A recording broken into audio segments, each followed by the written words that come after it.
The massive viewing screens throughout Rigel Station displayed the same message in 47 different languages.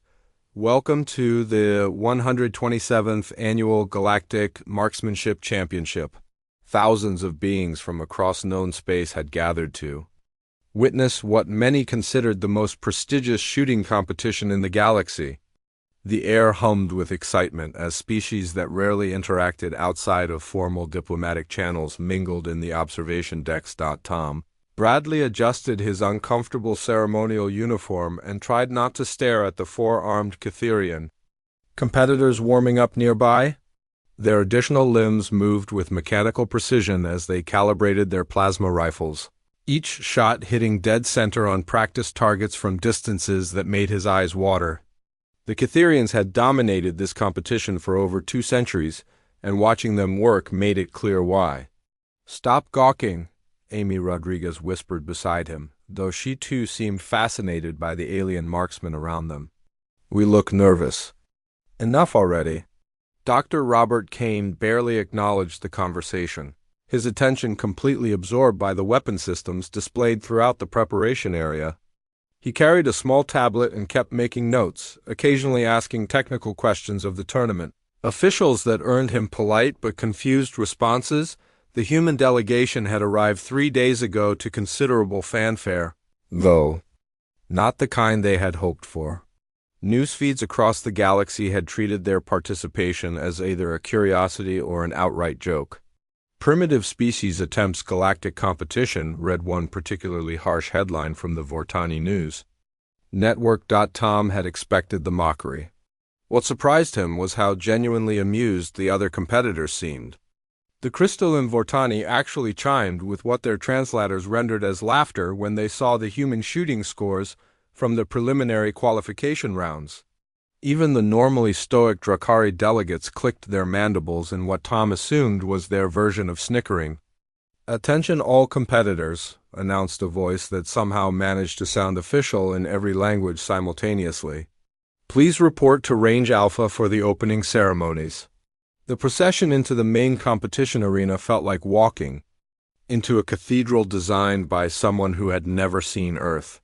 The ceiling stretched so high it disappeared into artificial mist, while holographic displays showed real-time feeds of hundreds of different target ranges. Spectator galleries rose in tiers around the central floor, packed with beings whose biology defied human imagination. Tournament director Voss, a tall reptilian with scales that shifted color based on his mood, addressed the crowd with obvious pride. "Welcome, champions of 43 worlds, to the greatest test of precision and skill in our galaxy. For 5 days, you will compete in challenges that have tested the finest marksmen for generations." The opening ceremony continued with demonstrations from previous champions. Tom watched a Catherian effortlessly hit targets the size of coins from a kilometer away while suspended upside down. A Vortani used harmonic resonance to guide projectiles around obstacles with impossible accuracy. A Drakari tracked and eliminated 12 moving targets simultaneously using compound eyes that could process visual information faster than most computers. When the humans were introduced, the polite applause felt distinctly charitable. Tom noticed several alien journalists in the media gallery focusing their recording equipment on the human section, clearly expecting entertainment value rather than serious competition. "Our preliminary scores indicate we should consider withdrawing," Amy muttered during a brief break in the ceremonies. "This is going to be humiliating." Dr. Kane looked up from his tablet for the first time in an hour. "Actually, I think we should request additional equipment calibration time. These weapon systems are far more sophisticated than our briefings indicated." Tom studied his teammate carefully.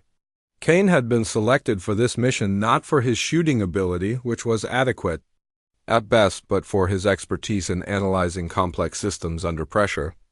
If Kane was asking for more time with the equipment, he had already spotted something important.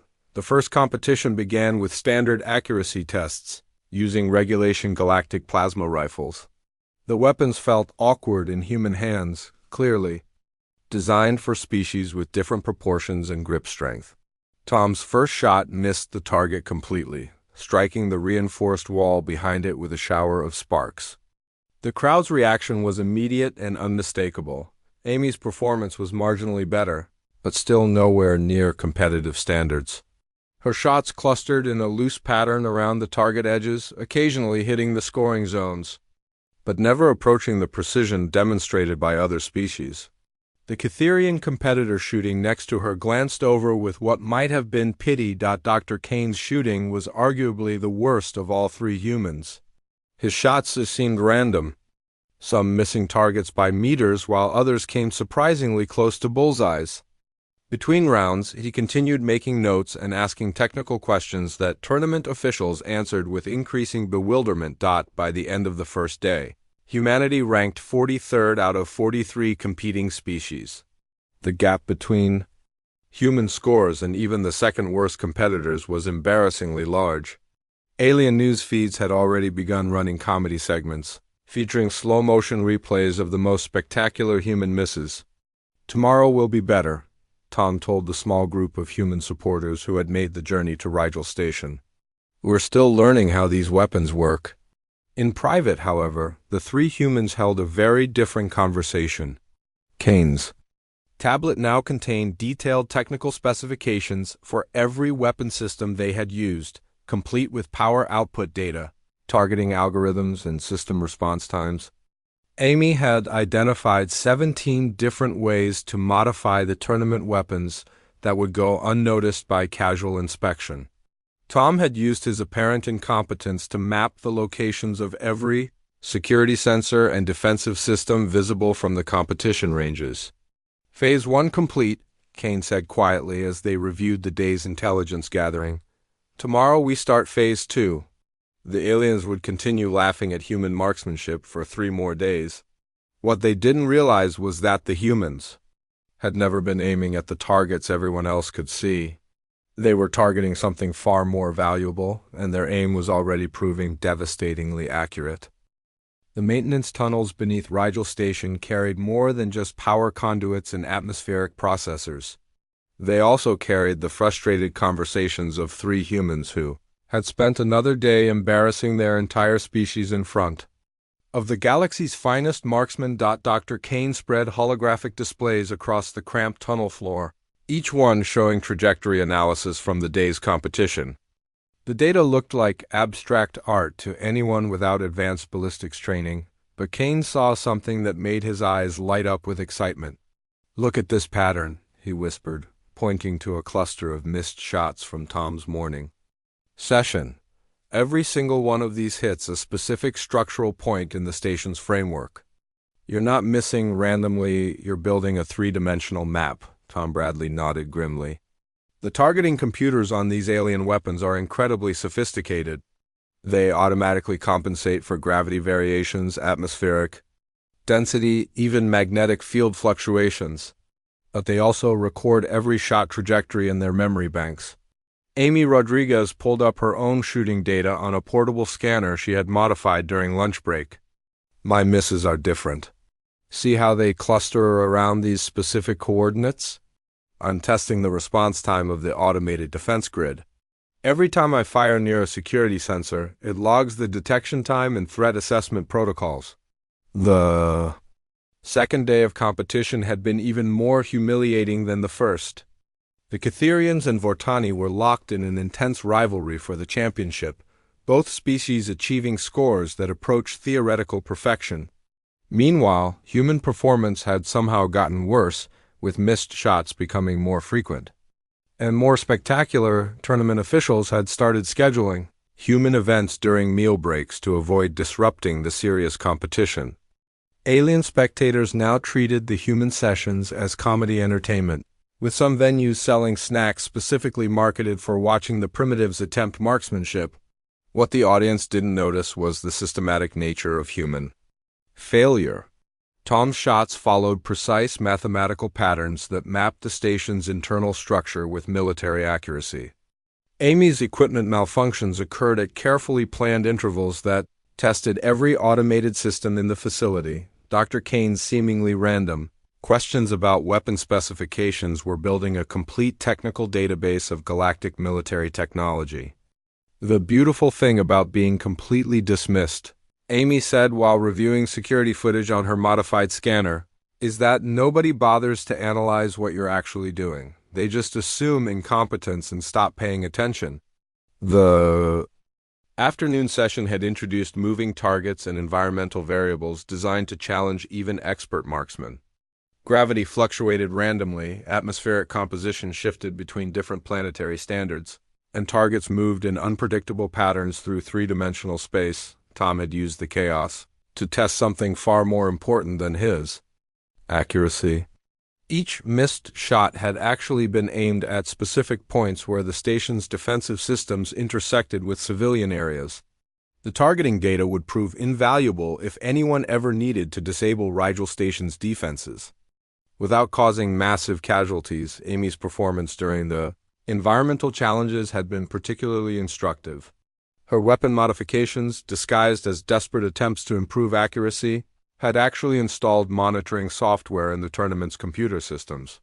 Every adjustment she made expanded human access to the station's data networks. Dr. Kane had spent most of the day in conversations with tournament technical staff, asking increasingly detailed questions about weapon maintenance, power distribution, and safety protocols.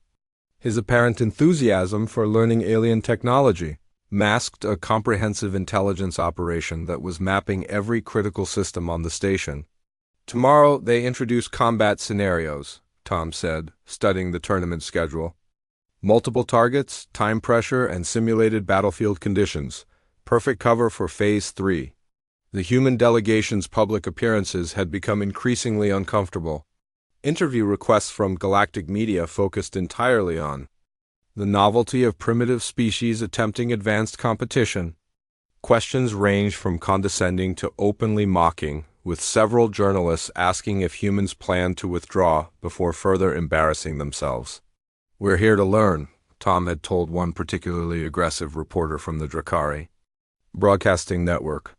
"Every shot teaches us something new about these incredible weapon systems." The statement was completely true, though not in the way the reporter understood. Every shot was indeed teaching the humans something new about station defenses, system vulnerabilities, and technological capabilities that Earth's military planners had only theorized about. In their private moments, the three humans reviewed intelligence that would revolutionize human understanding of galactic military technology. Kane's technical analysis revealed weaknesses in alien defensive systems that could be exploited by human tactics.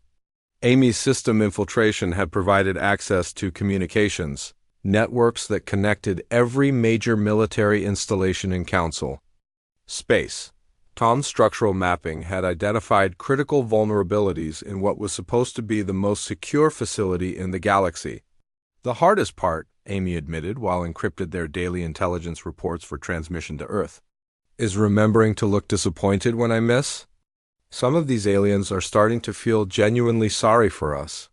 A Vortani competitor had actually offered to help Amy with her stance and breathing technique after watching her struggle with the afternoon targets.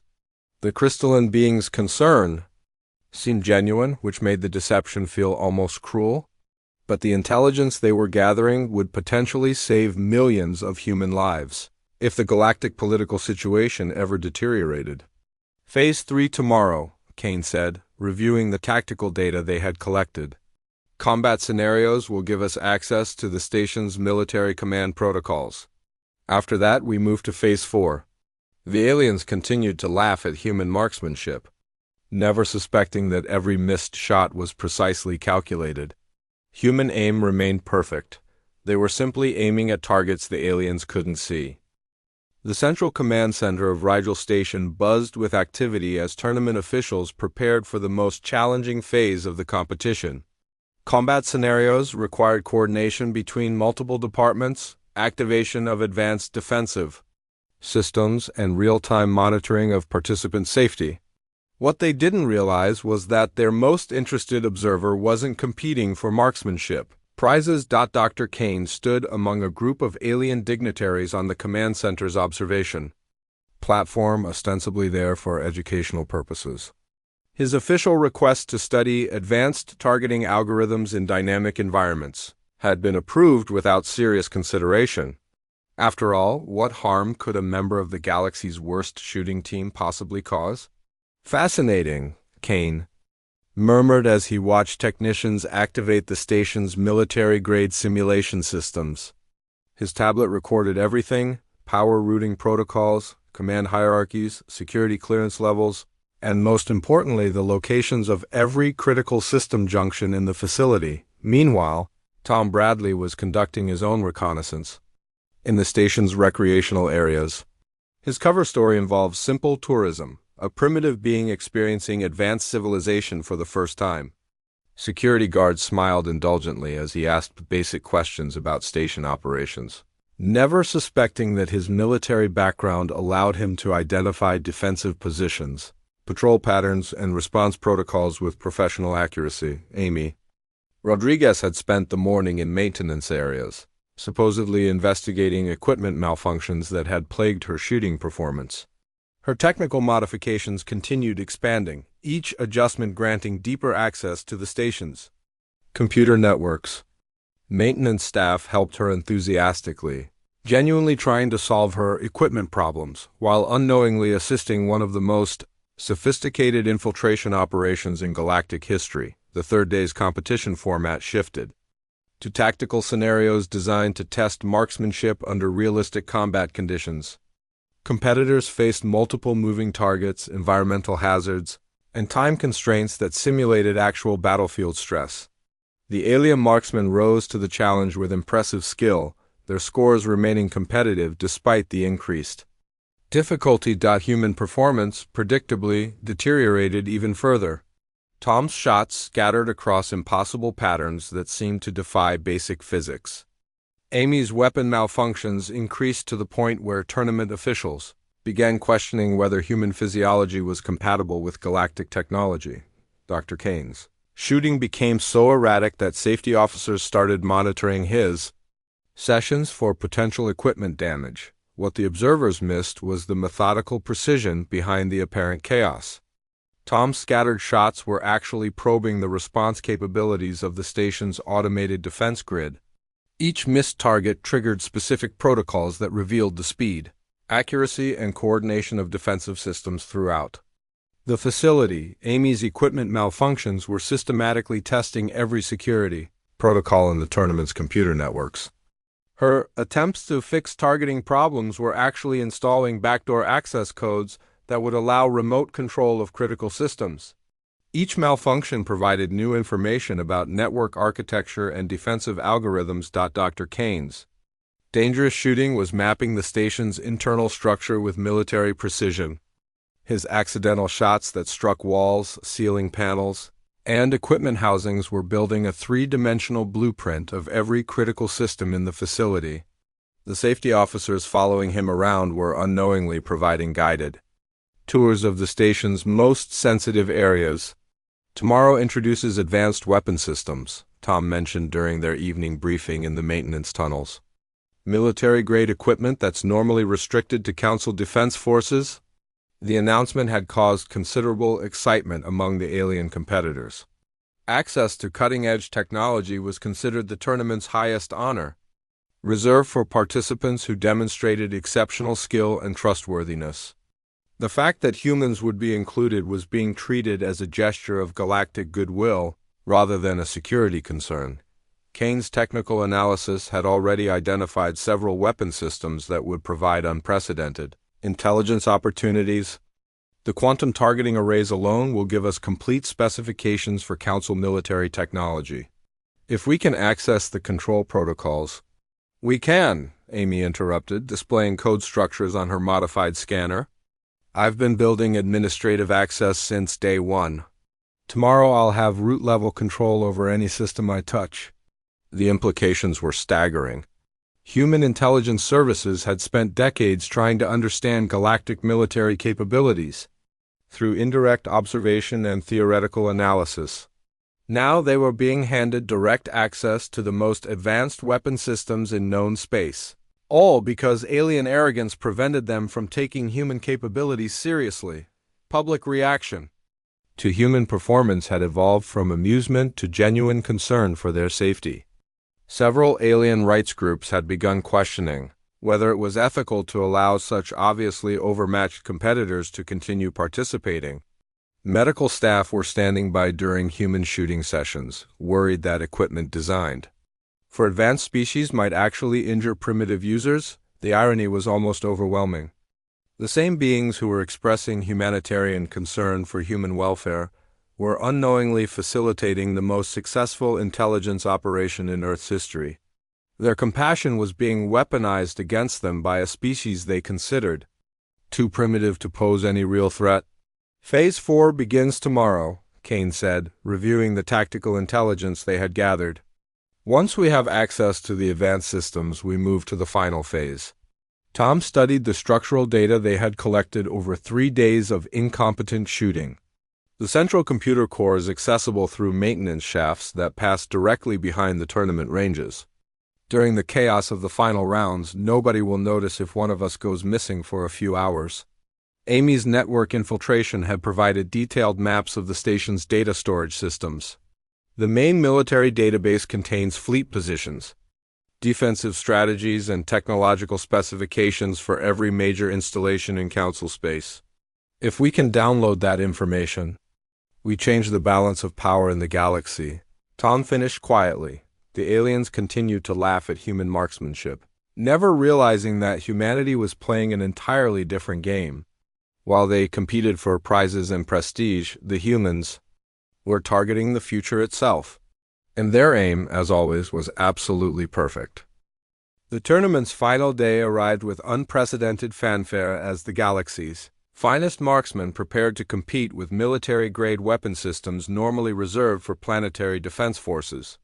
The Catherians and Vortani had battled through 4 days of increasingly difficult challenges, their rivalry now dominating galactic sports coverage. What nobody noticed was that the most important competition wasn't happening on the shooting ranges. Amy Rodriguez made final adjustments to her equipment while tournament officials fussed over safety protocols. Her targeting computer had been modified so extensively that it barely resembled its original design, though the changes appeared to be desperate attempts at improving human accuracy rather than sophisticated infiltration tools. The alien technicians helping her actually seemed proud of their efforts to assist the struggling primitive competitor. Dr. Kane positioned himself strategically in the observation areas where he could monitor both the competition and the stations. Critical systems? His tablet now contained complete technical specifications for every piece of technology on Rigel Station, from the quantum targeting arrays to the central computer core's security protocols.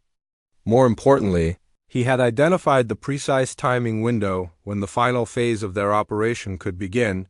Tom Bradley reviewed the shooting schedule one last time, memorizing the exact sequence of events that would provide cover for humanity's most audacious theft. The final rounds featured extreme environmental conditions designed to challenge even the most skilled marksmen, shifting gravity, atmospheric disturbances, and targeting scenarios that required split-second timing. Perfect chaos to mask a perfectly planned heist. The advanced weapon systems exceeded even Kane's expectations. Quantum-enhanced targeting computers that could track particles at the subatomic level. Plasma rifles capable of adjusting their output in real time based on target analysis. Energy projection systems that could bend projectiles around obstacles using gravitational manipulation. Each piece of technology represented decades of galactic research and development. These targeting systems are interfaced directly with the station's main computer, Amy whispered as she calibrated her assigned weapon. Once I establish a connection, I'll have access to everything. The first rounds of the final competition showcased the absolute pinnacle of galactic marksmanship. Catherian competitors hit targets smaller than pinheads while suspended in zero gravity. Vortani marksmen used harmonic resonance to guide projectiles through maze-like obstacle courses. Drakari shooters eliminated multiple targets simultaneously, while environmental conditions shifted randomly around them. Human performance remained spectacularly awful. Tom's shots continued missing targets by impossible margins, each miss carefully calculated to disable specific security sensors and defensive systems throughout the station. His apparent incompetence was actually surgical precision, removing obstacles one by one from the path to their ultimate objective.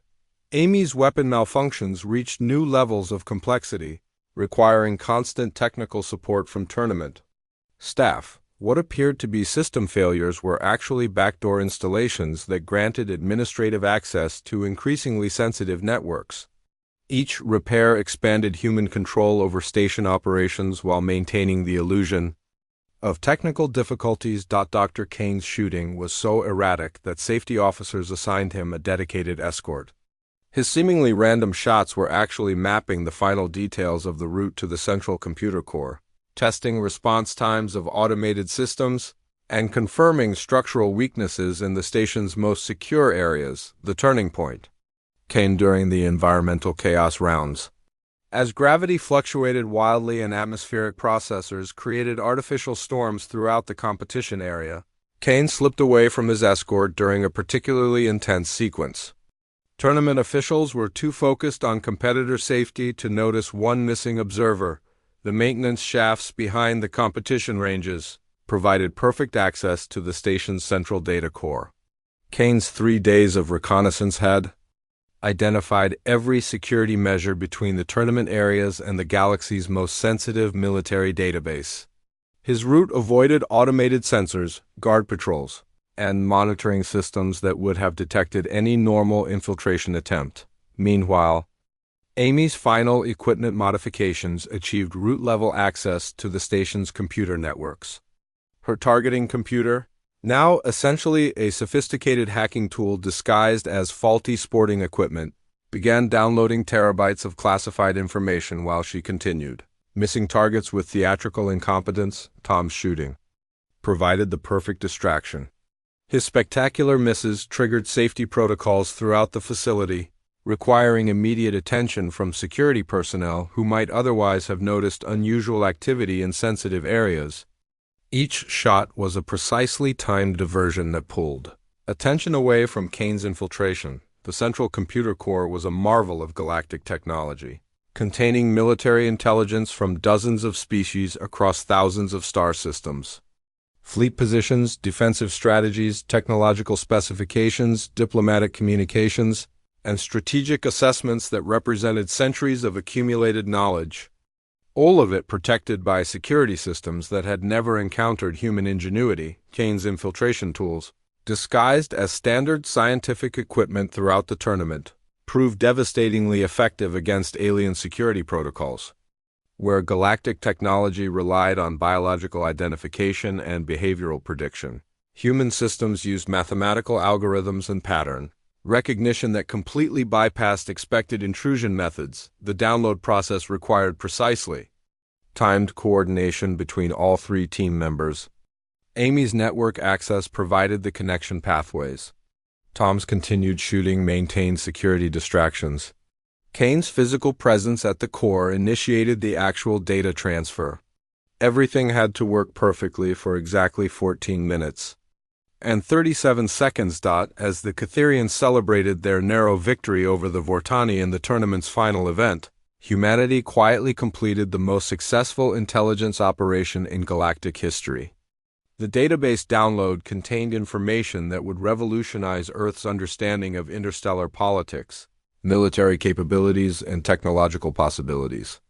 Extraction complete, Kane whispered into his communicator as he made his way back through the maintenance shafts. Package secured. Amy's targeting computer had copied itself across multiple station networks, ensuring that human access to galactic information systems would continue long after the tournament ended. Tom's structural mapping had identified vulnerabilities in what was supposed to be the most secure facility in known space. The human delegation prepared for departure with appropriate disappointment over their tournament performance. Alien officials offered consoling words about the value of participation over victory, never suspecting that humanity had achieved something far more valuable than any marksmanship prize. The real competition was over, and humanity had won decisively. The first sign of trouble came 18 hours after the human delegation had departed Rigel Station. A routine security audit discovered anomalies in the central computer core's access logs, data transfers that had occurred during the tournaments. Final day without any corresponding authorization codes. What began as a minor technical investigation quickly escalated into the largest security breach in Galactic Council history. Director Voss stared at the analysis reports with growing horror as his technical staff explained the scope of the infiltration. The humans hadn't just accessed classified information, they had copied the complete military database of 43 member species, including fleet positions, defensive strategies, technological specifications, and diplomatic communications, spanning the past century. This is impossible, Voss insisted, his scales shifting through alarmed color patterns.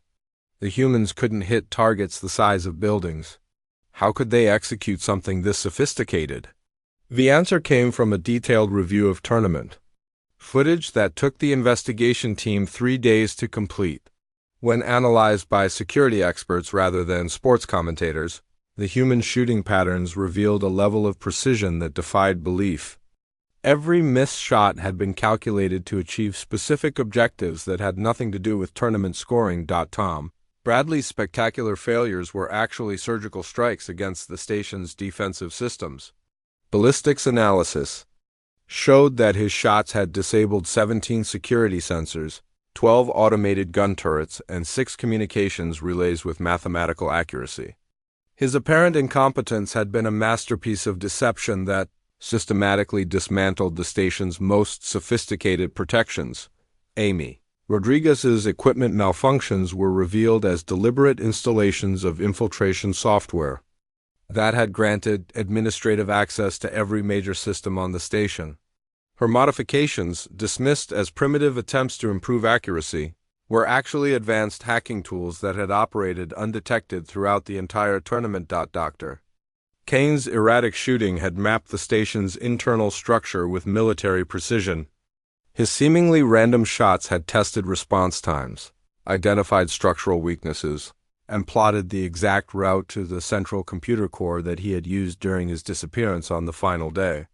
They played us perfectly, admitted security. Chief Thane, a veteran Drakari officer whose compound eyes had witnessed thousands of tactical operations. We saw exactly what they wanted us to see, bumbling primitives struggling with advanced technology. Meanwhile, they were executing the most sophisticated intelligence operation in recorded history. The implications were staggering. Earth now possessed detailed knowledge of galactic military capabilities that would take generations to develop through conventional means. Human defensive fleets were already being upgraded with technology based on stolen specifications. Strategic assessments were being revised using intelligence that revealed the strengths and weaknesses of every major power in the galaxy. Emergency sessions of the Galactic Council devolved into accusations and recriminations as member species realized the extent of their exposure. The Catherians demanded immediate military action against Earth. The Vortani called for economic sanctions. The Drakari proposed diplomatic solutions while secretly admiring the elegance of the human deception. We underestimated them completely, Council Chairman Nexer acknowledged during a closed session. We saw their physical limitations and assumed intellectual inferiority. We never considered that they might be playing an entirely different game. Analysis of human behavior throughout the tournament revealed layer upon layer of calculated deception. Their apparent awe at galactic technology masked systematic intelligence gathering. Their humble questions about alien culture were actually sophisticated psychological profiling. Their embarrassment over poor performance was carefully crafted. Theater designed to maintain their cover. Most disturbing was the realization that the humans had never intended to win the tournament. Their mission parameters had been completely different from what everyone else was competing for. While aliens fought for prestige and prizes, humans had targeted the foundation of galactic power itself. They turned our own arrogance against U.S., observed Dr. Kelvina, a Vortani strategic analyst. We wanted to feel superior to these newcomers, so we ignored evidence that contradicted our assumptions. They gave us exactly the show we expected to see. The technical analysis of human capabilities forced a complete reassessment of Earth's threat level. Species that had been dismissed as primitive were revealed as strategically sophisticated opponents, capable of long-term planning and flawless execution under pressure. Their apparent technological disadvantages masked advantages in creativity, adaptability, and strategic thinking that more advanced species had overlooked. Security protocols throughout Council space were revised in response to the human infiltration. The casual dismissal of inferior species was replaced by paranoid scrutiny of any civilization that didn't fit established patterns. The tournament itself was suspended indefinitely while investigators tried to understand how such a massive security failure had occurred on Earth. The intelligence windfall was transforming human understanding of galactic politics and technology. Dr. Kane's technical specifications were revolutionizing spacecraft design. Amy's network infiltration had provided ongoing access to alien communications. Tom's tactical intelligence was being used to design defensive strategies that could protect Earth against vastly superior military forces the humans had achieved. Something unprecedented in galactic history, a complete strategic victory without firing a single shot in anger. They had used their enemies' prejudices as weapons, turning cultural arrogance into tactical blindness that enabled the perfect heist. The question now, Chairman Nexer told the Emergency Council session, is what humanity plans to do with the intelligence they've stolen. Are they preparing for war, or do they simply want to ensure their survival in a hostile galaxy? The answer would come sooner than anyone expected. Human diplomatic channels, previously ignored by most galactic powers, suddenly carried weight. That couldn't be dismissed. Earth's negotiating position had been transformed overnight from desperate supplication to confident strength based on detailed knowledge of every major power's capabilities and limitations. The aliens had laughed at human aim, never realizing that humans had been targeting the future itself.